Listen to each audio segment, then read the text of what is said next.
Hello, students. My name is Christopher Columbus. What? You don't know who I am? Well, let me take some time to tell you my story.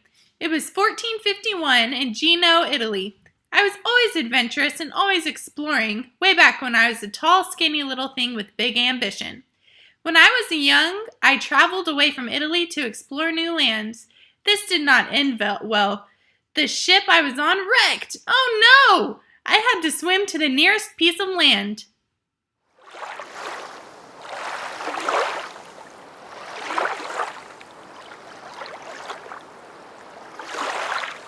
I lived my younger years in Lisbon, where I married Donna Filipa Moniz. We had a son together, and he was named Diego.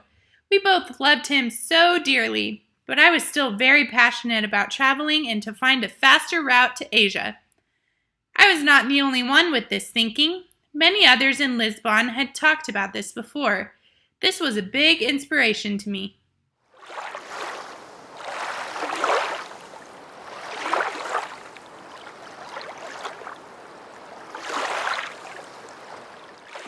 I, as well as many others, knew that the world was round. So I went to the king and asked for money and 3 ships to be able to sail around to the other side of the world. But going to the opposite direction, this was something we hadn't ever done before. This adventure was called a voyage. A voyage is a trip that is taken by the sea. I went to other powerful people to try to get money, but all of them were dead ends. All I wanted to do was sail west, and that was too big of an offer.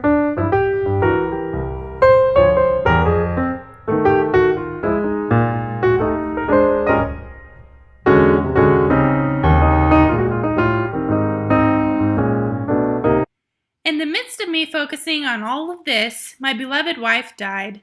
So I moved to Spain to escape. There, I was able to ask King Ferdinand and Queen Isabella for the money for my voyage. However, their response was that they were not ready to help. Not that they were not willing.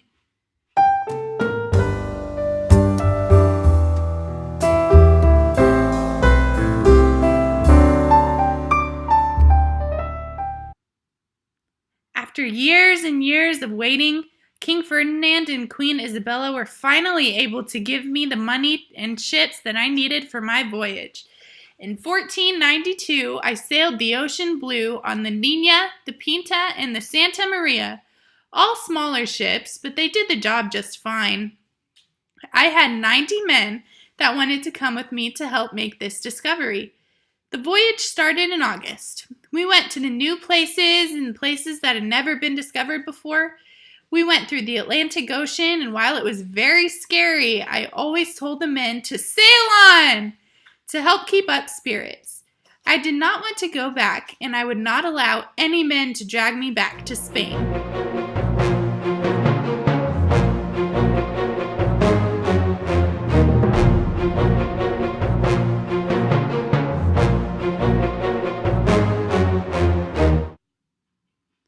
After a few months of sailing, we finally saw birds and land. Yay! On October 12th, 1492, we reached present-day Florida. I did not know this was the southwest side of Florida. A few sailors and I went to the land to plant a Spanish flag in the sand to say that the Spanish were claiming this land. I named this land San Salvador, but this was in fact America, the New World. I met new people in this land that I thought was Asia. I named them Native Indians. I gave them glass beads and other smaller items to show that we came in peace. Hello, natives. My name is Christopher Columbus, and me and my men come in peace. How? We are an Indian tribe. We have known this land and lived on it for many years. Wow! You must have some incredible knowledge of this land. Is it Asia? Have we finally made it? No. This is Indian land. Many tribes. Many peoples. I have glass beads and red feather hats to give you and your tribe. Will you accept these gifts as peace? Indeed. I will. You will still need to speak to our chief, Roaring Thunder.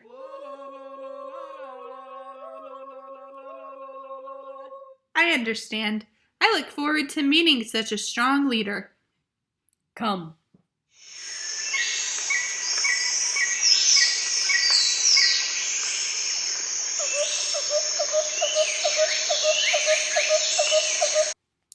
After spending some time with the Indians, I decided to go back to Spain to tell of everything I had heard and done.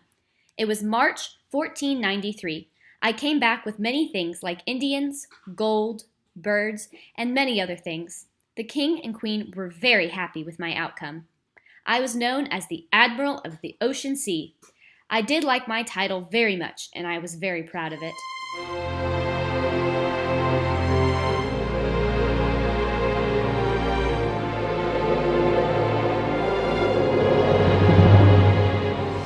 I went back that same year in September with 7 ships, 1,000 men, and a great excitement for seeing my new Indian friends again. I was very disappointed to see that when I returned, my men had been horrible to the Indians. They were all dead. Nothing was left of their tribe or Indians. So we had to move to another part of the land. I named this part Isabella after Queen Isabella and all of her help.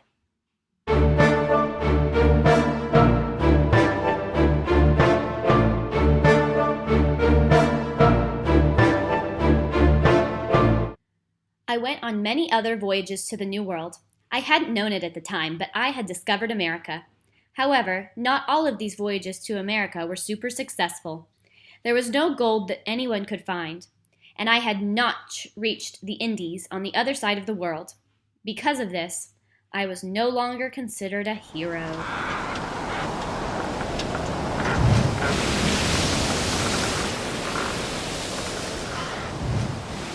I lived a long and happy life with my family and my voyages. I died in Spain on May 20th, 1506. I was able to find the New World, a route to it, and to go there and back without a map. It was not an easy task, but I am glad I stepped up to the challenge. Many good things came from this discovery, and just as much bad did as well. We had the first Thanksgiving and came together to celebrate the life and year the Pilgrims had survived. The bad that happened was all of the effects from the land being found and the Indians having to leave. My story is very special to me, and I hope you enjoyed listening to it as much as I enjoyed telling it.